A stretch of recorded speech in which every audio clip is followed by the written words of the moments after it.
Welcome to Blackbird Writers award-winning podcast. I want to welcome our author, Sharon Michalove. Sharon grew up in suburban Chicago. She received 4 degrees from the University of Illinois and spent most of her career at the university, eventually earning a PhD, working in departmental administration, publishing, and libraries. Her specialties are 15th and 16th century European history, polar exploration, and food history, which is one of my favorites here. She may be one of the few people in America to never live outside her home state. Sharon is kind enough to join us today to talk about both her experiences as an author and her newest book, Under the Kissing Bough, which explores the world of Jane Austen's Pride and Prejudice, while also putting, actually, I would very much say so, a fresh spin on both Jane Austen and the challenges that women faced in the 18th century. So thanks for joining us. Excited to talk to you about your work. Always a fan. Um, and I've read a lot of Sharon's work and enjoy it a great deal. Thank Um, you. we're going to hit on some of my favorite things about her work, her use of romance and her discussion of food, and just her ability to build tension, I think, is something I really need to kind of sing your praises about. Okay, so since you largely write romantic suspense and mystery, there aren't like the heart-thumping beats that often go in thriller and even some mystery, but you still do an excellent job maintaining suspense as each love interest unfolds, and I really admire that. And I found this particularly true of At the Ready. So is creating suspense a motivator for you, and do you have any tricks that you want to share with other authors? So this is an interesting point, and At the Ready is a good example.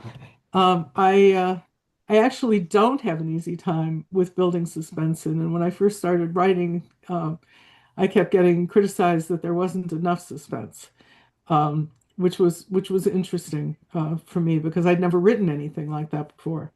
When I got to At the Ready, which is the third book in the Global Security Unlimited series, I wrote a big scene where the villain throws a grenade into the heroine's house, sets the couch on fire, which sets the living room on fire. So I wrote the scene. It was about 1,000 words, and I sent it off to my alpha reader, who always has lots of criticism for me, and she goes, nobody seems to get upset about this. And I'm like, oh.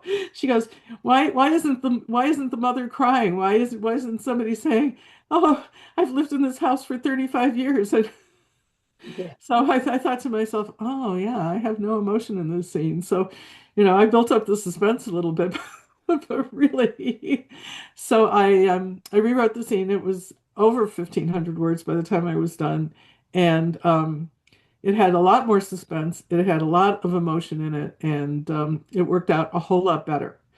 And that's one of the things I find with my books is that usually I layer that stuff in later because somehow I'm not I always thought I was a really emotional person, but evidently I'm not that emotional. So it doesn't cross my mind that, oh yeah, if somebody firebombed my house, I'd be really upset. Yeah, it becomes kind of, I feel like the emotional response in the character is kind of a call and response. Like, here's the thing that happens, and then we get to internalize it from their response to it. Do you feel more connected to your characters or more you give your characters energy when you give them a little more of an emotional response? I feel like that everything comes together a lot better. Yeah. But I guess I'm just absent-minded about that when I write my first draft. It's like, oh, uh, Well, then I you just need get I to add need to it do later. this. But now because I've written enough more, I've written that was my actually my fourth book because my third book wasn't in that. And but I've written a bunch of short stories and all kinds of things since then. And one of the things that I tend to have to do is I put that in now as I go along. I seem to be better at doing that, but I'm still not one of those authors who writes a really sad scene and then cries. Yeah. I'm not that author, but I I don't can think do every a reader lot knows more that. now that Yeah. kind of ups the tension. But in Under the Kissing Bough, I have a fight near the end, and I had it be this sword fight, which seems like it would be a logical thing for the Regency period, right? And one of the two people is a soldier and all that kind of stuff. And one of the people who read it specializes in Regency fiction, and she said, "Oh, well, most men weren't wearing swords by then. It wasn't like part of the dress." And he's not in his uniform. So, and he didn't have a sword, but the other guy suddenly had a sword. She goes, either he's got to have it earlier in the book or you can't do this. And I thought, I wrote this in a blacksmith shop. This scene takes place in a blacksmith shop. So why aren't they swinging at each other with iron bars and using shovels and It's all that all. kind of thing? Why would they have a sword fight? Just because that's the logical thing to think is a sword fight. So I rewrote that scene. It's a whole lot better. It's not really any longer than it was before, but it makes a lot more sense that the one guy he finds this iron bar on the floor and then swings it at the other guy's head and that kind of thing. And then there's also this cooling trough, because if you've ever seen a blacksmith shop on TV or whatever, they heat up the iron and they pound on the iron and then they dump it into cold water. So at the end of that, he pushes him into the trough of cold water. Oh, I like that. So I feel like sometimes you can be writing a scene that sounds like not a happy accident, but like a natural, you really kind of being in the space and experiencing it as the author. Sometimes the solutions just present themselves, which I think can be nice. yeah, and that usually happens to me in the revision stage. Yeah. So, a lot of authors will tell you that when they revise, what they do is they start cutting things out. I usually add words. So when I finished this and gave it to my critique group, as Amanda knows, it was about 30,000 words long, and now it's 50. So yeah, you're the writer that likes to flesh it out. It's going to get all the nuts and bolts and the tent pole plot points in there and then Mm. flesh it out rather than cutting away stuff later. Right. Yeah. Yeah. Yeah, And I which like developing character, but it took me a while to get to a point where I was doing a lot of description, even though, one of my favorite authors is Charles Dickens, and there's always oh my goodness. long sentences and lots of description and all that kind of thing. So that's something else I've had to learn to layer in because I'd have early readers say, I can't really visualize what this room looks like.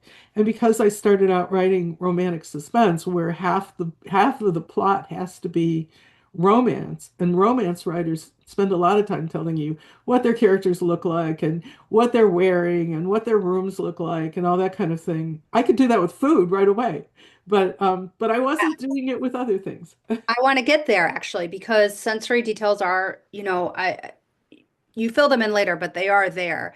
And I feel like sensory details, of course, draw us in so much more as a reader. And I think that, you use food, you pay a great deal of attention to food, and it pairs well with romance because you have that kind of sensuality with it, even when there's no intimacy in the scene. And I like that a lot. And so, how does food draw your characters together? Like, how do you feel like that brings them together? And does it motivate you as a writer and as a human in the world? Well, for one thing, I'm interested in food and I'm interested in the history of food, and I used to be very interested in cooking. And I used to do a lot of events and that kind of thing. And I like to go out to eat. And I live in a great city for going out to eat. Chicago is wonderful for that. But and I was married to somebody who had no interest in food whatsoever, so I had to find some other ways to satisfy my craving for really interesting foods. But I write about older characters. So when you're writing about young people, they're going out to dances, they're doing all these things. And my characters are, I mean, they could still be doing that. They're in their 40s, and I'm not even in my 40s anymore. But those aren't the kinds of things that I did. I didn't go out to bars. I didn't, do sporting events and all those kinds of things. So I have to have some place for my characters to go. And a lot of times, where my characters go is to a restaurant, or they go to a cafe, or in my first two books, my heroine is an author. So she goes to this great little cafe every day and she writes there. And so I can have scenes there and I can have people drop in and stuff like that. So, and food just naturally goes along with it. But also, she's a very she's a very clumsy person, so she's always dropping things and having accidents with food and that kind of stuff. So it adds a little bit of humor and some other Yeah. kinds of things. And there's a lot of Chicago restaurants in the first couple of books, and then I can show off what I know about places to eat in Paris and places to eat in London and all that kind of thing because it's just fun for me Yeah, can I to actually do jump that. to a different question I had about that? Because sometimes you don't, in the strictest sense, you don't write travel narratives.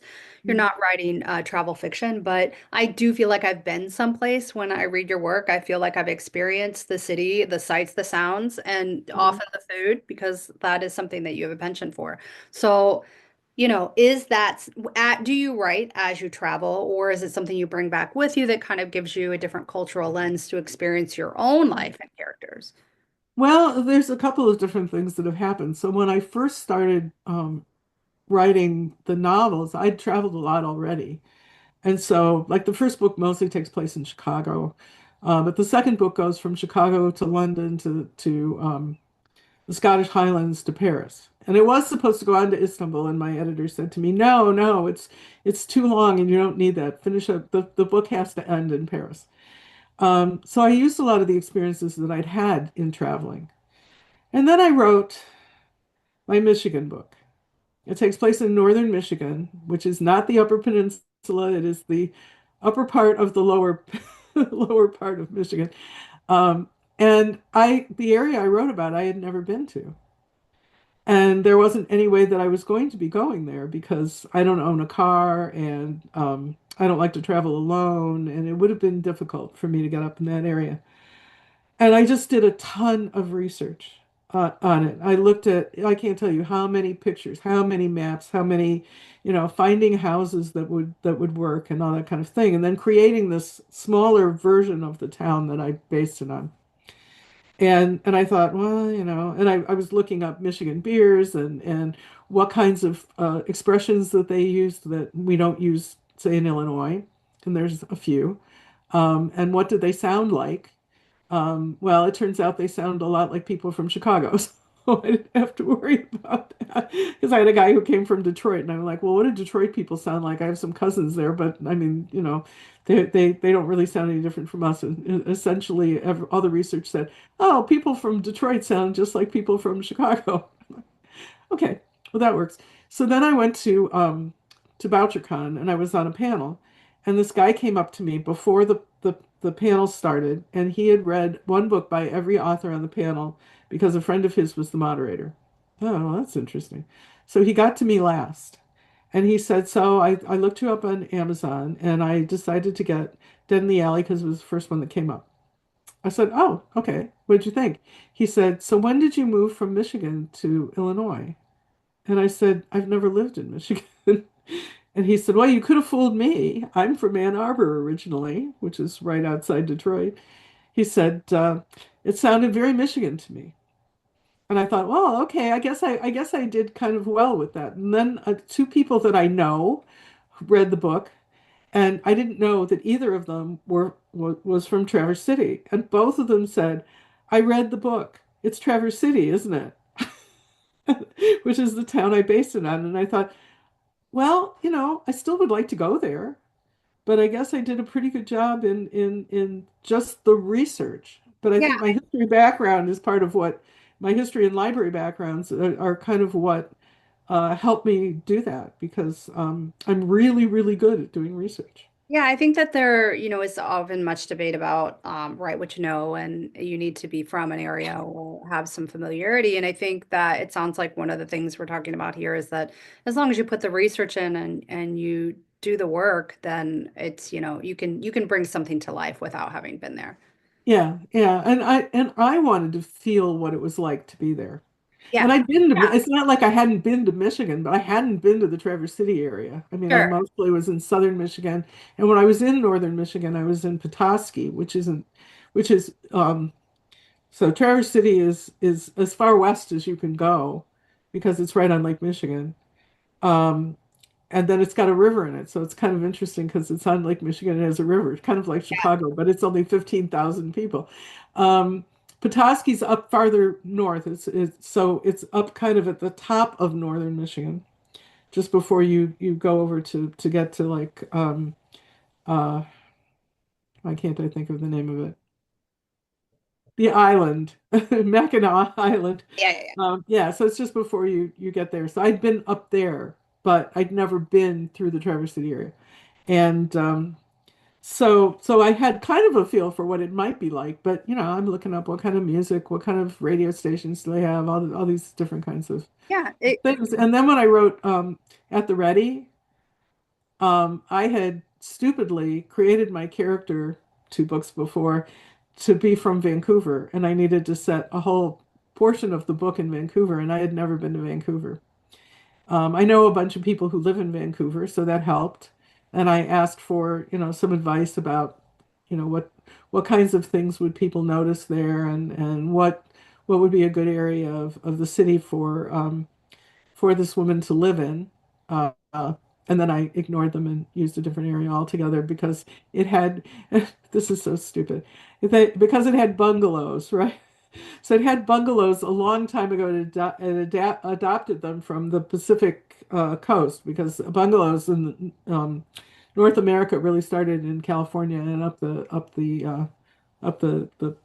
coast up to the Northwest. Um, and Chicago is known for its bungalows. And my female character is from Chicago. And she's very excited when she sees this house because she goes, "Oh, bungalows, just like we have at home." It's kind of like, okay. And so that turned out to be really good. And I learned a lot about Vancouver. And then one of my friends who lives in the Vancouver area read the book and she said, "Oh yeah, it's just right." And he's definitely French Canadian. I grew up in Quebec, and he sounds just right for that. And there's a lot of French Canadians who don't live in Quebec. yeah. It's Um, nice to get that endorsement though of someone who actually lives oh there. yeah, no, it was really good. So part of it too is finding people who can kind of help you out. For sure. And that's kind of a major thing, and that's why I consulted with my friend who does a lot more research on the Regency because the Regency is not the 15th century. Yeah. And Yeah, can we segue to that for a second? I sure. I, I kind of want to talk about your female characters. So even though you have 15th and 16th century expertise, you chose to Mhm. stretch a little bit and do a response to Jane Austen using her characters, and talk about 18th century women and sort of the very real problems they faced with courtship and marriage. And I think a lot of your characters are ambitious, strong women. Um, and even I would say in the kissing bow to under the kissing bow, you also have a character who, even though she has to kind of she's on the tide of things that are controlling her life, she still has inner strength. So yeah, so my question is twofold. How did you feel about writing an 18th century character? And then also, what's your motivation with writing ambitious women or what some people might say difficult women? Mhm. Um, so I got sucked into the Regency because I agreed to write short stories for 2 Regency anthologies that were connected to Jane Austen. And then I ended up doing another 2 stories for 2 other uh, anthologies that were in that period. And I decided to do them because they came up as opportunities, and I thought, oh, I know something about this. That would be kind of fun. And most people didn't take it as seriously as I did. Some of them had never even read Jane Austen, some of the other authors. They just knew the TV adaptations and that kind of thing, which are kind of accurate, kind of not accurate, and they just kind of, they were told that there were certain things they couldn't do, like, you can't have them have a telephone, but they could be a little looser in their language and things like that. But I don't do that. But I enjoyed writing those. And one of those stories needed to be longer. And when I started writing it, I finally said to them, I have this problem because the story needs to be longer, and I only have 7,000 words, so I can't actually get to the end of it. Would it be all right if I have it a happily for now instead of a happily ever after? Because otherwise, it's going to be too crammed in there at 7,000 words. This is my 50,000 word book. So they said, yeah, as long as there's a kiss at the end. And I'm like, how am I even going to do that? These people aren't supposed to be in a room alone. They're not supposed to be touching. But I made that work, and and I'm sure it happened at the time, so that was okay. I really enjoyed it, but I have a tendency to start out with my female characters being really kind of passive. And then I realized as I go along that they have to have more agency. They can't just kind of let somebody else rescue them, and they can't just kind of sit and whine and that kind of thing. And that came out a lot with Cress at the beginning. Actually, when I wrote Cress, who was my first heroine in my first romantic suspense, a big problem was that I made her very prickly, and I made her, really keep rebuffing this guy.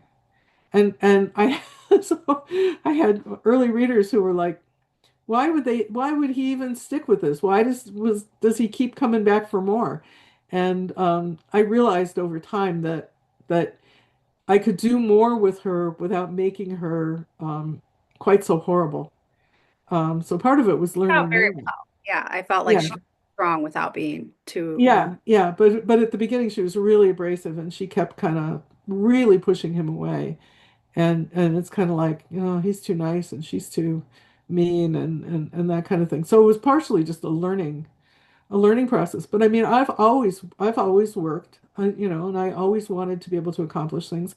And I think that women should be able to do that. And I looked at the example of my mother who, had me 10 months after she got married, and then she didn't work again for years and years and years. And she was only 20 years old when she had me. So, and then later on, she had to become a stronger person. She always let my dad take the lead over everything. She was the typical 50s housewife. Um, and so for her, I remember after I got married, and I said something about, well, I do the cooking and I do the grocery shopping, and Peter does the cleaning and he does the dishes and all that. And my mother looked at me and she said, "Oh, how did you get him to do that?" Because the only thing my dad ever did was wash the floors, because he was fanatic about the floors. So it was kind of a learning thing for her to learn to be, to state her opinions and to do those kinds of things. When her father told her she couldn't go to the University of Illinois and she started at community college, and she didn't like the travel back and forth every day, two buses, several hours on the bus each way. She gave up on the idea of going to school. She didn't say, I'll find some other way to do this, because of the time she lived in. So I'm really interested in having characters who figure out how to make that work. Yeah, I think Um, that you do that. I think that they evolve throughout the story and they do often grow stronger as the story progresses, which I think is something that's very relatable, and I like that. Can you say when The Kissing Bout is going to come out and where you want people to buy it? I wish. It's going to come out before Christmas. It's a Christmas historical. Oh, I'm sure. guessing it'll come out late in the summer. But and that's why I can't show you a cover either, because it's coming out through the New Romance Cafe group, and they will create a cover. Right now it's at the editor, and then I have to fix it, and then I have to send it to them. So it'll be on Amazon.